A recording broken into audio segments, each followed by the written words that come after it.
L'Assemblée va... The Assembly will hear a statement by His Excellency Mr. Macky Sall, President of the Republic of Senegal.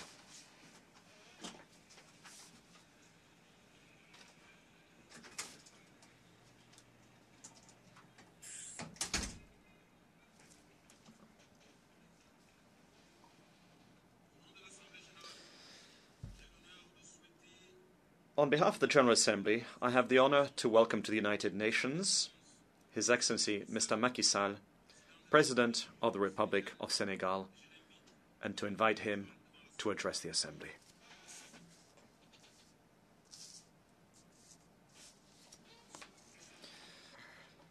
Mr. President of the General Assembly, ladies and gentlemen, heads of state and government, Secretary General, ladies and gentlemen, President, the Senegalese delegation wishes to thank your predecessor and to extend to you its heartfelt hopes of success in leading the work of our session. I'd like to reiterate our congratulations and our support to the Secretary General, Mr. Antonio Guterres, for the success of his mission at the head of the organization. The topic of the 72nd session commits us to focus on people, striving for peace and a decent life for all on a sustainable planet. Unfortunately, in these times of turbulence and uncertainty, the ideal of a better world for all comes up against the emergencies of a world of conflict and at conflict with itself. Security and humanitarian emergencies. Millions of individuals continue to suffer daily from the havoc of war, of terrorism, and of violence in all its many forms. Food emergencies. According to the FAO, over 1 billion tons of food is wasted every year, whilst over 795 million individuals suffer the pangs of hunger daily. Environmental emergencies. Global warming has reached unprecedented levels. Whilst agreed commitments to remedy the situation, including adequate green fund financing, have yet to materialize. Ethical and moral emergencies. On the one hand, one proclaims the universal mission of democracy and human rights, whilst, in fact, turning in on oneself, and extremist racist and xenophobic excesses re-emerge. These dangerous excesses, born as they are from the absurd claim that one race, one civilization, or one culture is superior to others, have inspired the worst tragedies of history, including slavery, colonialization, the Holocaust, and apartheid. Yielding to these excesses is to renounce the founding values of the United Nations. It is to forget that the true challenges of the day lie elsewhere, such as the fight against the threat of terrorism. Senegal, and I state this again with force, firmly condemns terrorism, wherever it may strike. Nothing, and certainly not religion, can ever justify violent fanaticism. At the same time, we cannot accept Islam being equated with violence. We cannot accept having Muslims held responsible for violence which they themselves are victims of. All of us are concerned by the terrorist threat. We have, therefore, the responsibility to work together to seek agreed solutions against this scourge. This is the purpose of the Dakar International Forum on Peace and Security in Africa, whose fourth meeting will be held on the 13th and 14th of November 2017. Amongst its topics, this forum will focus on the doctrinal response of Islam vis-à-vis violent extremism. We wish to see an Africa of peace and non-security. An Africa which doesn't serve as a sanctuary for terrorists successfully fought and defeated elsewhere. This is why Senegal remains engaged in 7 peacekeeping operations, including MINUSMA, commends the efforts of the G5 Sahel and partner states in their fight against terrorism. I'd like to reiterate our support for the national peace and reconciliation process underway in the sisterly Republic of Mali. Process which takes place with respect for the territorial integrity of Mali and in keeping with Security Council Resolution 2374.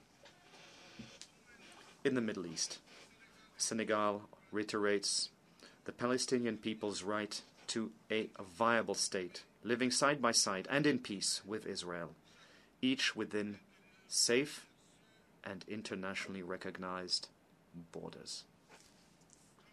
In Burma, we are seriously concerned by the atrocities committed against the Muslim Rohingya population.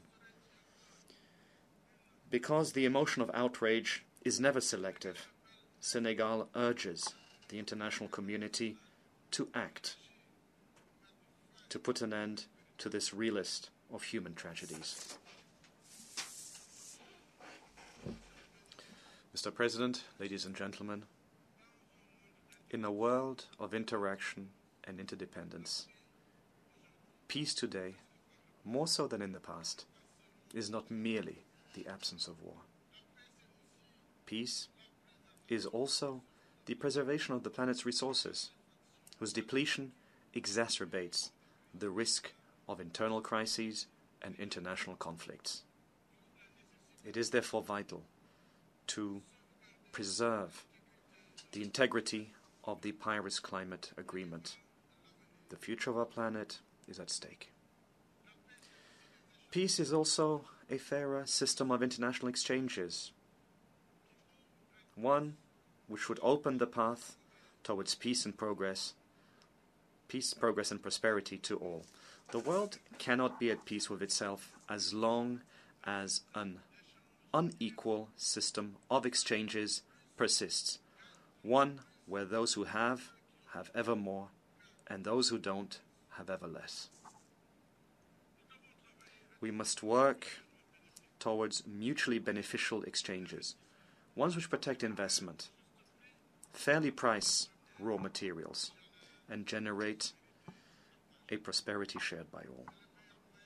This is the best way to defeat poverty, the best way to sustain Africa's efforts to emerge and to restrain illegal migratory movements. As current chairman of NEPAD, I welcome the Africa Compact initiative launched by Germany within the framework of the G20 to stimulate investment throughout the continent. As part of this new momentum of developmental assistance by the partnership, Senegal is gratified to host 3 major events on the international community's agenda. We have first, from the 25th to the 27th of September, the 3rd Forum for Investment in Africa, in cooperation with China and the World Bank. In January 2018, the International Conference on High-Quality Infrastructure, initiated by Japan. And on February 8, 2018, the Conference for Reconstituting the Global Partnership for Education's Fund to the tune of $3.1 billion over a 3-year period. By mobilizing these resources, we afford millions of children the opportunity to go to school and to fulfill their dream of living fulfilled lives. I'd like to thank France for co-sponsoring, alongside Senegal, this event. We invite all partner and beneficiary states to attend. Mr. President, ladies and gentlemen,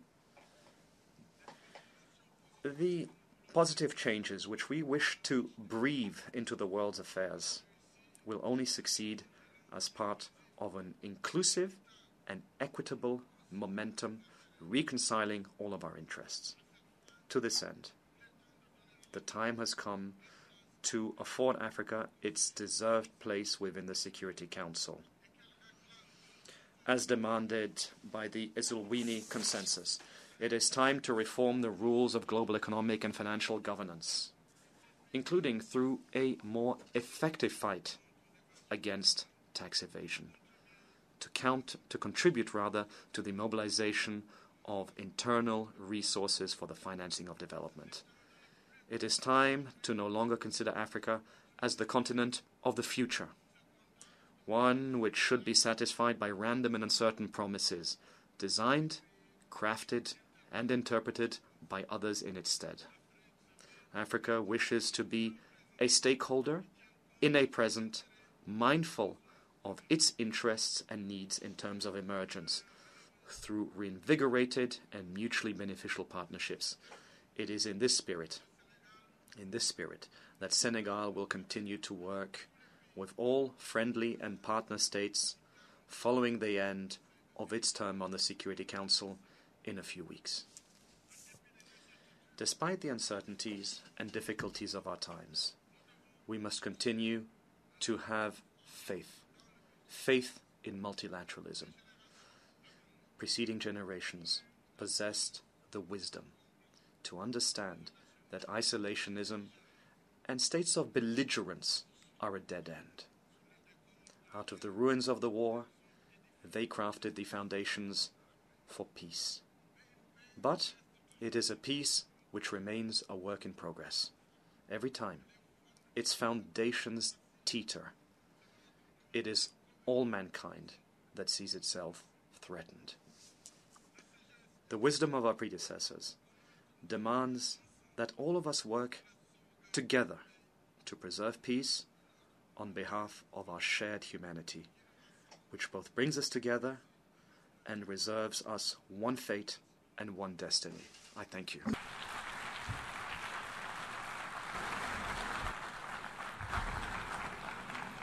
On behalf of the General Assembly, I wish to thank the President of the Republic of Senegal for the statement just made.